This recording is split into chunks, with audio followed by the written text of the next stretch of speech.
right, now let's move on quickly to the fight inside the ALP about where they think their climate policy should land. And joining us now is the Shadow Minister, Joel Fitzgibbon. Oh, no, that would be his 18th appearance on Sky for the day. So, no, I'll just show you part of what he had to say to one of 18 people today here on Sky News. What's happening is that every time someone seeks to hold them to account, they start talking about Labor's more ambitious targets. So I say, let's remove that barrier, let's force them to be accountable, and let's hopefully force them by agreeing to work with them to at least get to 28% by 2030. And look, if we could achieve that, it's a fairly meaningful reduction given at the moment they are rising. And if we can get to that while at the same time demonstrating that we've got there without forsaking jobs, well, that would be a good foundation on which to talk about more aspirational targets into the future. Yeah, blah, blah, blah. Now, this guy, I'm going to put it out there, is not freewheeling.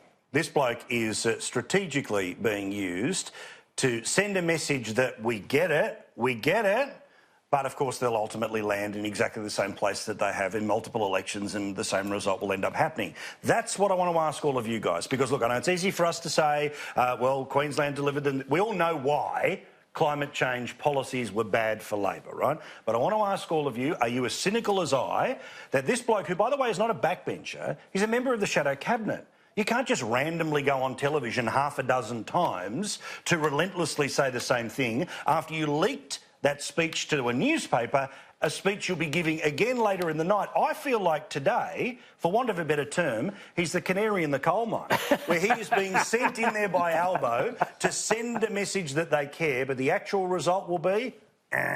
And yeah, they already pulled that out. He's already been sort of half smacked down and said, well, no, we still observe the Paris targets. So as long as those Paris targets are in place, as long as they are saying we're going to stick with those Paris commitments, then nothing that Joel Fitzgibbon there says means anything. And I think you're absolutely right to be cynical that it's just a way to maybe make people think, oh, maybe they're not so bad after so many elections and so many years of them, in fact, going for the worst sort of most damaging symbolic targets possible. Because, Michael, you know, for as long as I've sat here on the telly and we've been through a few things together, you and I, I've seen lots of things come and go, that I can tell the difference between an actual attempt to change policy and an attempt to change the narrative.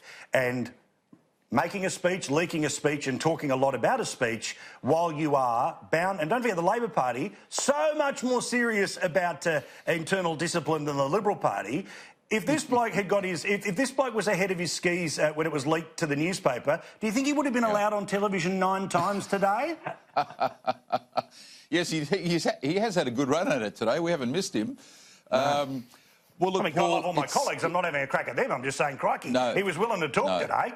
No, he was. So, and presumably he had the agreement of the Leader's office to do that, to add some currency to your conspiracy theory, because if he was freewheeling and they didn't like what he was saying, he would have given 1 interview on Sky, not 9. So they're obviously quite happy for him to keep saying this. Look, this comes back to something that Labor have grappled with since Whitlam in the 1970s, the new class Labor against the old working class Labor. They were able to resolve this great divide during the Hawke-Keating years for reasons we know. But now it's back, and on issues like global warming and refugees, you've got the inner-city new class Labor taking one view, which is out of step with the majority of Australians, and you've got now people like Fitzgibbon, because he's worried about his own seat, and the more sensible Labor people recognising you can't be dragged further to the left by the inner-city extremists and elites, because that leads to the opposition benches. So they have to do something about their 45% target. It's not sustainable, it's not economically sustainable, and it's not going to win them elections. So I think, you're probably half right. He's putting his toe in the water to see what the reaction is amongst the press, I think. I've got 3 immediate messages here, Caroline, 2 from Liberal people and a person who actually inside Labor world is willing to admit that I exist, who all point out the same thing, that he's had a little bit of a makeover too. So maybe he's happy to be seen, very much happy to be seen at the moment. Joel Fitzgibbon. It's got the Spears look going on with his... He does. Well, that job's up for office, so maybe he's going for that if he's appearing that frequently on Sky in one day. Look, I don't know. I think he might be giving the party too much credit here, because I don't know if it's as sophisticated as all of this. You think it's all ego. Well, I mean, let's look at the facts. He comes from coal mining country. That's the seat he represents. He had a huge swing against him at the election.